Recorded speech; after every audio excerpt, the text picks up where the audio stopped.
नमस्कार मित्रांनो, जर पाऊस, गारपीट किंवा इतर नैसर्गिक आपत्तीमुळे पिकाचं नुकसान झाल्यावर तुम्ही 72 तासांच्या आत माहिती दिली नाही तर तुमचा विमा क्लेम होणार नाही.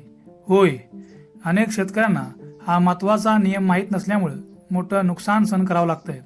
म्हणूनच आजच्या व्हिडिओमध्ये आपण पाहणार आहे विमा म्हणजे काय, किती पैसे भरावे लागतात, नुकसान झाल्यावर काय करायचं, 72 तासांचा नियम नेमका काय आहे आणि नुकसान भरपाई बँकेत कशी येते आणि या सर्वांसाठी कोणाला संपर्क करायचा. म्हणूनच व्हिडिओ शेवटपर्यंत पहा आणि दररोज शेती आणि शेतकरी संबंधित महत्त्वाच्या माहितीसाठी पाहत राहा आपला पोशिंदा. मित्रांनो, पंतप्रधान पीक विमा योजना म्हणजे PM फसल विमा योजना ही केंद्र सरकारची महत्त्वाची योजना आहे. या योजनेचा उद्देश असा आहे की जर नैसर्गिक आपत्तीमुळे शेतकऱ्याचं नुकसान झालं तर त्याला आर्थिक मदत मिळावी. नैसर्गिक आपत्ती म्हणजे अवकाळी पाऊस, गारपीट, अतिवृष्टी, पूर, दुष्काळ, वादळ, कीड आणि रोग यामुळे जर पिकाचं नुकसान झालं तर विमा कंपनी नुकसान भरपाई देते. काही पिकं ही जोखमीची असतात कारण नैसर्गिक आपत्तीचा त्यावर लगेच परिणाम होतो, जसं की कापूस किंवा फळबागा. आता सर्वात महत्त्वाचा प्रश्न, महाराष्ट्रातील 1 रुपयात पीक विमा अजून सुरू आहे का? तर मित्रांनो, काही काळ महाराष्ट्र सरकारने अशी योजना लागू केली होती ज्यामध्ये शेतकरी फक्त 1 रुपया भरून पीक विमा घेऊ शकत होता.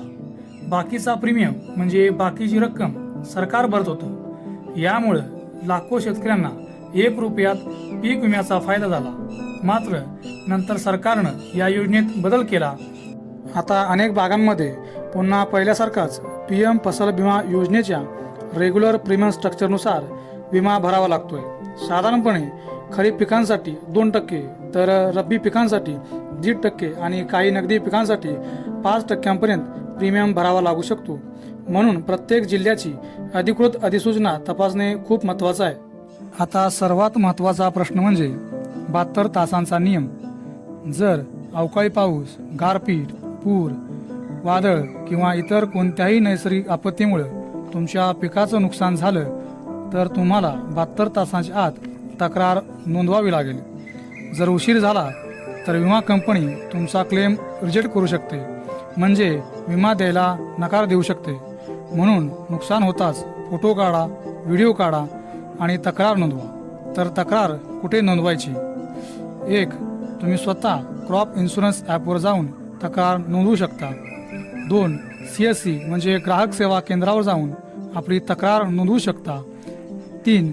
कृषी अधिकाऱ्याजवळ नोंदवू शकता किंवा विमा कंपनीला तुम्ही माहिती देऊन तक्रार नोंदवू शकता. आता यासाठी कागदपत्रे कोणती लागतात? पीक विम्यासाठी साधारणपणे लागणारी कागदपत्र म्हणजे 1 7/12, 2 8, 3 आधार कार्ड, 4 बँक पासबुक, 5 पेरणीचा पुरावा म्हणजे ज्या पिकाचा विमा घेणार आहे ते पीक कधी लागण केलंय, ते पीक किती दिवसाचं आहे. 6 नुकसान झालेल्या म्हणजे तुमच्या कापसाचं नुकसान झालंय तर त्याचा फोटो, शेतकऱ्याचा मोबाईल नंबर जो आधार कार्डशी आणि बँक खात्याशी लिंक असलेला पाहिजे. या सर्व कागदपत्रांची प्रत तुमच्याजवळ ठेवा, कारण जिथं पीक विमा भरणार आहे तिथं ही कागदपत्रं द्यावी लागतील आणि गरज वाटल्यास सगळ्या कागदपत्रांचा फोटो मोबाईलमध्ये सेव्ह करून ठेवा. आता पाहूया नुकसान भरपाई मिळवण्यासाठी काय करावं लागतं. नुकसान झालेल्या पिकाचं, समजा जर तुमच्या कापसाचं नुकसान झालंय तर त्याचा फोटो काढा, व्हिडिओ काढा.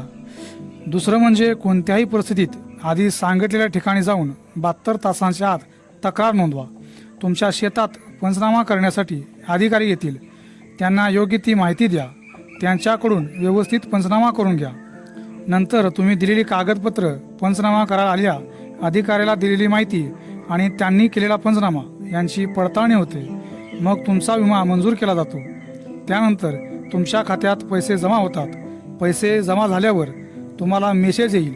नसेल तर तुम्ही बँकेत जाऊन विमा रकमेची चौकशी करू शकता. विमा तर तुम्हाला येणारच आहे, पण अनेक शेतकरी काही चुका करतात. ते वेळेत तक्रार देत नाहीत. पंचनामा केल्याची किंवा तक्रार केल्याची पोच म्हणजे रिसिप्ट जपून ठेवत नाहीत. चुकीचा मोबाईल नंबर देतात. जर मोबाईल नंबर व्यवस्थित असेल तर तो आधार कार्डशी लिंक नसतो, नाहीतर बँक खात्याशी तर लिंक नसतो. पेरणीचा पुरावा सांगत नाहीत म्हणजे त्यांची पीक पाणी झालेली नसते, सातबाऱ्यावर ऑनलाईन नोंद केलेली नसते. त्यामुळं शेतकऱ्यांचा विमा अडकू शकतो. म्हणून पुन्हा एकदा सांगतो, सर्व कागदपत्रे सुरक्षित ठेवा. पंचनामा झालेला किंवा तक्रार नोंद झालेला SMS डिलीट करू नका. आणि 72 तासांचा नियम लक्षात ठेवा. कापूस असू द्या, फळबाग असू द्या किंवा इतर कोणतंही पीक असू द्या, पीक विमा भरताना ही माहिती खूप महत्त्वाची आहे. जर हा व्हिडिओ उपयोगी वाटला असेल तर प्रत्येक शेतकऱ्याला हा व्हिडिओ शेअर करा. धन्यवाद.